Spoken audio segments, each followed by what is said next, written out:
नमस्कार दोस्तों, आज हम diploma in pharmacy exit exam पे चर्चा करेंगे। दोस्तों, आप सभी जानते हैं कि अब भारत सरकार के फार्मेसी काउंसिल ऑफ इंडिया ने एक रूल निकाल दिया है कि आप diploma in pharmacy exit exam pass करने के बाद ही एक रजिस्टर्ड फार्मासिस्ट बन सकते हैं। जी हाँ, आप सही सुन रहे हैं। पहले ऐसा बिल्कुल नहीं था, लेकिन 2022 में एक नया अधिनियम आया है जिसमें ये बताया गया है कि आप फार्मेसी कॉलेज करने के बाद आपको एक एग्जिट एग्ज़ाम और देना पड़ेगा, जिसके बाद ही आप किसी भी स्टेट के फार्मेसी काउंसिल में रजिस्टर्ड कर सकते हैं और रजिस्टर्ड फार्मासिस्ट बन सकते हैं। तो इस वीडियो को आप ज़रूर अंत तक देखें। इस वीडियो में हमने बताया है कि फार्मेसी काउंसिल ऑफ इंडिया द्वारा diploma in pharmacy exit exam किस प्रकार से होगा, इसके क्या क्या क्राइटेरिया हैं और किस किस इस एग्ज़ाम को दे सकते हैं, तभी जाके वो एक रजिस्टर्ड फार्मासिस्ट बनेंगे। तो दोस्तों, फार्मेसी एक्ट 1948 में एक बदलाव आया है, जिसमें डिप्लोमा कर रहे फार्मेसी स्टूडेंट को diploma in pharmacy exit exam ज़रूर देना पड़ेगा। ये diploma in pharmacy exit exam विनियम 2022 के नाम से जाना जाएगा। दोस्तों, आप देख सकते हैं इस वीडियो में भारत का राजपत्र, जिसमें लिखा गया है कि फार्मेसी ऑफ एग्जिट एग्ज़ाम का शेड्यूल या फिर उसका मॉड्यूल कैसा रहेगा। तो चलिए देखते हैं इनके क्या क्या उद्देश्य हैं। तो इसका उद्देश्य ये है कि स्टूडेंट अपने अनुशासन, सत्यनिष्ठा, निर्णय कौशल, ज्ञान और सीखने की इच्छा को सुदृढ़ करने के लिए आधारभूत दक्षता प्राप्त की है, ताकि एग्जामिनेशन पास करने के बाद वह एक रजिस्टर्ड फार्मासिस्ट बन सके, जो अपने व्यावसायिक कार्यों और उत्तरदायित्व का वहन करने के अतिरिक्त अपने व्यावसायिक कौशल का उपयोग कर सके। तो इसी उद्देश्य के साथ diploma in pharmacy exit exam अब आया है। इसको आपको पास करना ही पड़ेगा। 2022 के जो भी स्टूडेंट हैं उनको ये एग्ज़ाम देना ही पड़ेगा। आप जब भी अपना डिप्लोमा इन फार्मेसी का फाइनल ईयर एग्ज़ाम देते हैं, उसके बाद आपको ये एग्जिट एग्ज़ाम का पेपर देना पड़ेगा, तभी आप रजिस्टर्ड फार्मासिस्ट बन सकते हैं। अब हम जानेंगे कि इसके फ्रीक्वेंसी क्या क्या हैं।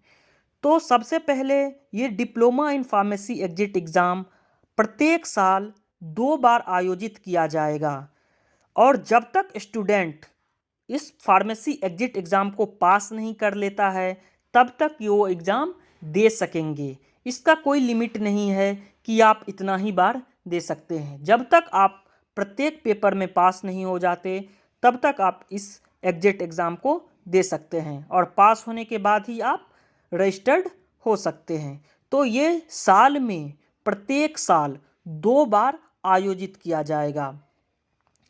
इसके साथ ही अब हम जानेंगे कि एग्जिट एग्ज़ाम आयोजित करने की प्रक्रिया क्या है। तो दोस्तों, हमने अभी बताया कि ये साल में 2 बार आयोजित किया जाएगा। इसके साथ ही इसमें कुछ सब्जेक्ट को चूज़ किया गया है। इसमें टोटल 8 सब्जेक्ट का चयन किया गया है। आपको उन सब्जेक्ट में पास होना पड़ेगा। इस 8 सब्जेक्ट में से आपको किसी भी 3 सब्जेक्ट का पेपर देना पड़ेगा। ये आपके मन पे डिपेंडेंट है कि आप इस 8 सब्जेक्ट में से कौन से 3 सब्जेक्ट को चूज करते हैं, और जो भी आप 3 सब्जेक्ट का चूज करेंगे, उस तीनों सब्जेक्ट में आपको पास होना पड़ेगा। तो चलिए जानते हैं इनके सब्जेक्ट क्या क्या हैं। इनके सब्जेक्ट हैं pharmaceutics, pharmacology, pharmacognosy, pharmaceutical chemistry, biochemistry, hospital and clinical pharmacy, pharmaceutical jurisprudence, drug store management. ये टोटल 8 सब्जेक्ट हैं। इस टोटल 8 सब्जेक्ट में आपको कोई भी 3 सब्जेक्ट चूज करना पड़ेगा और तीनों का पेपर देना पड़ेगा। और प्रत्येक पेपर की जो परीक्षा का टाइम है, प्रत्येक पेपर का जो एग्जामिनेशन का टाइम है वो 3 घंटे का होगा और उम्मीदवार केवल तभी उत्तीर्ण या पास घोषित किया जाएगा जब वो प्रत्येक पेपर में न्यूनतम मिनिमम 50% अंक प्राप्त कर लेता है। आपको प्रत्येक पेपर में 50% अंक लाना जरूरी है। इट मीन्स अगर 3 पेपर हो रहे हैं तो 50-50 के हिसाब से तीनों पेपर को मिला के मिनिमम 150 अंक आपको लाने पड़ेंगे। और इसके साथ ही कैंडिडेट को एक ही प्रयास में तीनों पेपर को उत्तीर्ण करना पड़ेगा। ये नहीं कि आप एक बार में एक पेपर क्लियर कर रहे हैं, दूसरे बार एग्जाम में दूसरा पेपर, ऐसा नहीं है। आपको एक साथ तीनों पेपर को क्लियर करना पड़ेगा, तभी जाके आप रजिस्टर्ड फार्मासिस्ट बन सकते हैं। तो दोस्तों, उम्मीद करता हूँ कि आपको ये वीडियो समझ आई होगी। तो आप जितने भी डिप्लोमा इन फार्मेसी के स्टूडेंट हैं उनको ये वीडियो ज़रूर से ज़रूर शेयर करें और बताएं कि कुछ इस तरह से ये एग्जिट एग्ज़ाम होने वाला है, उसी के बाद ही आप रजिस्टर्ड फार्मासिस्ट बन सकते हैं।